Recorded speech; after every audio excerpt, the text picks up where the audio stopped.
Hello and welcome to Awaz News. I'm Kubrali and I'll be taking you through big news across Canada. No federal money in budget to help fill Toronto's COVID-19 shortfall. Maple Leafs partner with Justin Bieber to bring new ball hockey league to Toronto. He looks like Pinocchio, candidates slammed forward for interfering in Toronto election after saying he wouldn't. Man accused of killing teen in Toronto subway station wanted in Newfoundland. Family sues Hamilton School Board after 5-year-old loses part of finger in alleged bullying incident. Brampton celebrates expanded weekend GO train service on Kitchener Line, moves closer to all-day two-way service. Relaxed junk fees, dental care for all, and universal charging ports. Here's what you may have missed in this year's federal budget. Those were the headlines, and let's jump right into the details. The mother of 5-year-old girl is suing her daughter's school board after she was allegedly bullied so badly she was left with a partially amputated finger from an incident in the washroom. Janita Murray Harrison said Tuesday she is taking the Hamilton Wentworth District School Board to court over a number of alleged failings on school's part to protect her daughter. I'm upset, it's been a long 6 months. I want myself back. I want my daughter's finger back, Harrison said at a news conference in Hamilton. Harrison said her then 4-year-old daughter, Autumn Rose, was in the washroom at Prince of Wales Elementary School in November 2022 when a student slammed the door on her hand and partially severed her right finger. She said as a result of the incident, her daughter's finger was crushed and she was placed in an ambulance unaccompanied by school personnel. Harrison's lawsuit against the HWDSP alleges that the board at a systematic level did not act in the reasonable manner to prevent the incident and said the negligence regarding bullying and student safety left her daughter physically disfigured and emotionally damaged. Harrison is calling on the school board to provide immediate health support and compensation for harm experienced and the termination of staff and executive members who she alleges failed to uphold student safety and accountability with respect to incident in question. A spokesperson for the HWDSP called the incident terrible and told Awaz News that the board was sorry for the incident. We want to express our compassion to the family and to the student for the injury that was sustained, and we are taking in their feedback, Sean McKillop said. McKillop addressed the allegations that Harrison's daughter was forced to travel in an ambulance to hospital alone and said there are procedures in place for incidents like this that staff members follow the best we can. I want parents to know when their children are in our care, we are doing everything we can do to support that child. Harrison said she has since relocated her family following the incident due to the emotional toll it's taking on them. The Liberal government unveiled its $491 billion budget on Tuesday afternoon, prioritizing spending on healthcare, green energy, and affordability for Canadians dealing with the high prices from inflation. This is the first budget since 2020 which does not feature pandemic recovery at its center. Instead, some of the budget's most significant expenditures address the rising price of groceries for low and modest income Canadians, increasing clean resources and manufacturing in Canada, and improved health care for those who need it the most. The national deficit is now set to reach $40 billion, up from the projected $30.6 billion.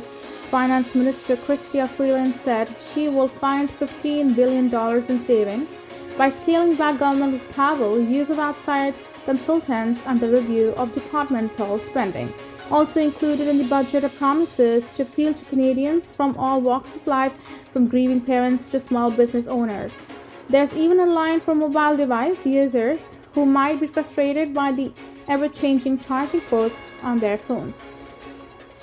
Here's what you may have missed in this year's budget: $2.5 billion grocery rebate, $13 billion for dental care, buy junk fees, no more travel days from hell, anti-scab legislation, leave for pregnancy loss, payday loan restrictions, mandatory USB-C ports, suicide hotline, a battery manufacturing plant in St. Thomas. Ontario Premier Doug Ford waited in Toronto's mayoral race Tuesday, just a week after saying he wouldn't calling on voters not to support any candidate who would decrease the police budget. The Premier's comments came while speaking with reporters at an unrelated announcement about scale trades at Pearson International Airport Tuesday. Ford made the comments in response to a question from CP24 about what his government's plan is to tackle violence on the TTC beyond policing. Canada's largest public transit system has seen an explosion of violent incidents over the past year or so, including the fatal stabbing of a teenager at a subway station just last week. The continued violence comes despite an increase in the police budget this year. The Premier said he would like to see hundreds more full-time officers patrolling the transit system. Urbanist mayoral candidate Gil Panalosa called the Premier's comments completely inappropriate and said he looks like Pinocchio, interfering in Toronto's election a week after saying he was staying out of it. He said the comments are part of Ford's history of meddling in Toronto's politics. He pointed to the Premier's decision 4 years ago to slash the size of Toronto City Council from 44 to 25 in the midst of a municipal election, as well as closed-door discussions about strong mayor powers with former Mayor Tontori in the lead up to last year's election. While Panalosa has talked about getting rid of mounted unit because he sees it as outdated, he said his aim is not to defund police, but to hold the service to account for money that is spent. He said opening libraries and gymnasiums for youth recreation on the weekends would do more for safety than having police on horseback. Asked later in his news conference Tuesday about the fact that he had said he would not get involved in election, the Premier doubled down on his call not to vote for anyone who would cut the police budget. He also said that while everyone and their cousin is running to be mayor of Toronto, there's only maybe one or two people that I think could actually run the city. Both mayoral candidates who spoke with CP24 said Ford's comments are a clear endorsement of former Police Chief Mark Saunders, who has said he's running and has identified public safety as the biggest issue facing the city. At a March 8th news conference, Ford said he thinks the world of a number of candidates and it would be great if Saunders joined the race. The Toronto Police Service is the single largest line item in the city budget and did get an increase this year. The Toronto Maple Leafs, in collaboration with Justin Bieber's clothing brand Drew House, are bringing a new ball hockey league to Toronto this summer with the goal of providing more access to hockey opportunities for youth in the city. The team made the announcement on Tuesday ahead of their annual Next Gen game against the Florida Panthers on Wednesday night. The league called House of Hockey is being presented in partnership with Tim Hortons and will be an exclusive, accessible, and impactful ball hockey program that addresses the number of barriers keeping youth on the sidelines, according to a press release. House of Hockey's inaugural season will take place over 8 weeks beginning in June with weekly games played across the Greater Toronto area. Mark Fraser, a former Leafs player and current manager of culture and inclusion for the team, says the league is all about breaking down barriers. The Leafs say House of Hockey is a direct response to findings of the Change the Game study conducted by the MLSE Foundation, which identified significant barriers that prevent youth from having access to team sports and benefits they bring. The study surveyed around 8,000 youth across Ontario and found that income level, lack of resources, and ability status limited who had access, with more than half of participants citing that they are not actively participating in team sports. Fraser says he thinks there is a growing hunger in the Toronto hockey community to create opportunities for the new generation. Toronto Maple Leafs president and alternate governor Brendan Shanahan says the team is committed to passing on the love of the game to the next generation of hockey fans. Fraser says House of Hockey will go straight to those GTA communities where youth face the most barriers and provide the necessary equipment, coaching, and mentorship opportunities to allow them access to the game.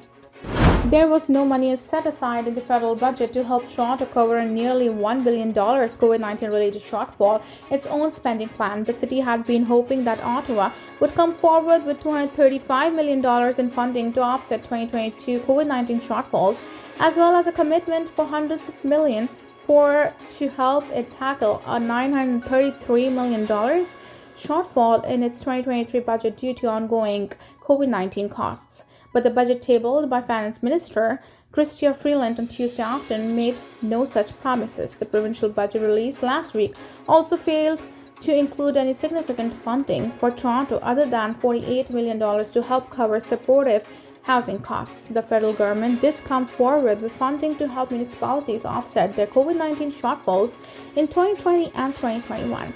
McKelvey, however, said that she spoke with Freeland on Monday. She was very clear that her government would not be committing to funding ongoing COVID-19 shortfalls.